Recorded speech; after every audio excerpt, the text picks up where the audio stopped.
ذرا ان کی بات سنیے یہ کیا فرما رہے ہیں مولوی صاحب۔ ہم جو ہے الحمدللہ ہم جو ہے آقا نبی اکرم صلی اللہ علیہ وآلہ وسلم کے بعد اگر پوری امت میں اگر سب سے اوپر کسی کو مانتے ہیں تو ہم مولا علی کو مانتے ہیں۔ صاف عقیدہ ہے ہمارا، بالکل کھلا صاف، اس میں کوئی رائٹ اینڈ لیفٹ نہیں ہے، کوئی نوک اور جھوک نہیں ہے، کوئی چھپانا اور پالیسی وغیرہ کچھ نہیں ہے ہمارے پاس، بس صاف ہے صاف ہے۔ اور اس کی وجہ کیا ہے؟ ہم نے دیکھا کہ آقا صلی اللہ علیہ وآلہ وسلم سب سے زیادہ فضائل مولا علی کے بیان کرے۔ جی اتنے زیادہ کثرت کے ساتھ جس کے پاس فضائل ہو، اگر وہ بھی افضل نہیں بنتا تو مجھے پھر بتائیں کہ افضل ہوتا کیسا؟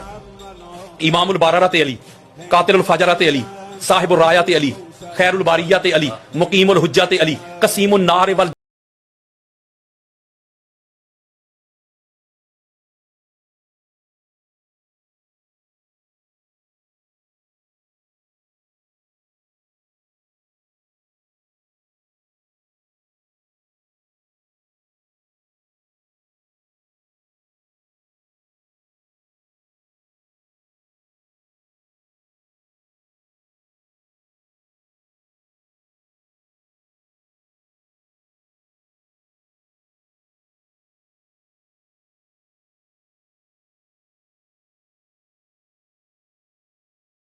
اللہ علی، حجت اللہ علی، ولی اللہ علی، سیف اللہ علی، صفوت اللہ علی، حبیب اللہ علی، آیت اللہ علی، نور اللہ علی، عبد اللہ علی، حزب اللہ علی، کلیم اللہ علی، لہجت اللہ علی، رضی اللہ علی، سلام اللہ علی، صلوات اللہ علی، فضل اللہ علی، حبل اللہ علی۔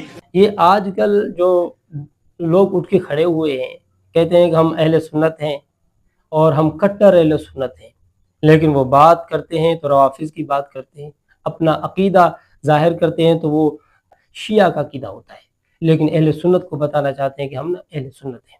اہل سنت کا یہ عقیدہ نہیں ہے کہ حضرت علی رضی اللہ تعالیٰ عنہ ابو بکر رضی اللہ تعالیٰ عنہ سے افضل ہے، نہیں، یہ شیعہ کا عقیدہ ہے، اور جو ایسے عقیدے کا مالک ہو وہ شیعہ ہے، چاہے وہ لاکھ دفعہ اپنی زبان سے یہ کہے کہ میں سنی ہوں۔ سنی کبھی یہ نہیں کہہ سکتا کہ حضرت علی افضل ہے حضرت ابو بکر رضی اللہ تعالیٰ عنہ سے۔ سنی اور شیعہ میں یہی فرق ہے کہ سنی کہتے ہیں کہ ابو بکر افضل ہے اور شیعہ کہتے ہیں کہ علی افضل ہے۔ جو آپ کو یہ کہے کہ علی افضل ہے تو وہ شیعہ ہے، اور جو آپ کو یہ کہے کہ ابو بکر افضل ہے تو وہ سنی ہے۔ فرق یہ ہے، اصل اختلاف یہیں سے شروع ہوا ہے۔ ہم کہتے ہیں کہ رسول اللہ نے جس کو مصلی پہ کھڑا کیا، تمام صحابہ اس کے پیچھے کھڑے تھے، تو نبی علیہ السلام کی نظر میں وہ سب سے زیادہ افضل تھے، اس لیے نبی صلی اللہ علیہ وسلم نے حضرت ابو بکر کو آگے کھڑا کیا، اور جس کو نبی علیہ السلام نے آگے کیا تو پھر ان کو کون ہے پیچھے کرنے والا؟ حضرت ابو بکر رضی اللہ تعالیٰ عنہ کی شان ہے، جس کے بارے میں رسول اللہ صلی اللہ علیہ وسلم فرمایا اگر میں خدا کے سوا کسی کو اپنا خلیل بناتا تو ابو بکر رضی اللہ تعالیٰ عنہ کو بناتا۔ آج بڑی آوازیں لگ رہی ہیں کہ حضرت علی رضی اللہ تعالیٰ عنہ کے فضائل بہت زیادہ ہیں، ان کے حوالے سے حدیثیں بہت زیادہ ہیں، تو جن لوگوں نے حدیثیں لکھی ہیں ان کا نظریہ کیا ہے حضرت علی رضی اللہ تعالیٰ عنہ کے بارے میں؟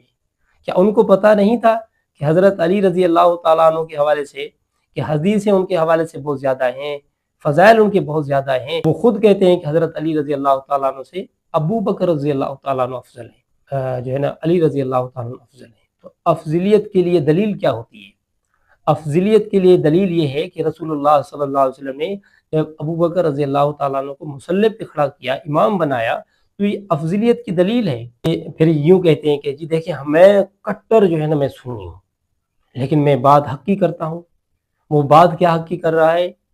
میں کٹر سنی ہوں جی، میں وہ ہے کٹر سنی، لیکن بات کیا کہہ رہا ہے؟ بات کہہ رہا ہے کہ حضرت علی افضل ہیں حضرت ابو بکر رضی اللہ تعالیٰ عنہ سے۔ وہ کٹر شیعہ ہوگا جو یہ کہہ رہا ہوگا، کبھی بھی نہیں کہے گا۔ جو اہل سنت سے تعلق رکھے گا وہ یہ کبھی نہیں کہہ سکتا کہ علی رضی اللہ تعالیٰ عنہ افضل ہیں ابو بکر رضی اللہ تعالیٰ عنہ سے۔ افضل ہونے کے لیے بہت ساری حدیثوں کی ضرورت نہیں ہوتی، چند حدیثوں سے ہی پتہ چل جاتا ہے کہ افضل کون ہے۔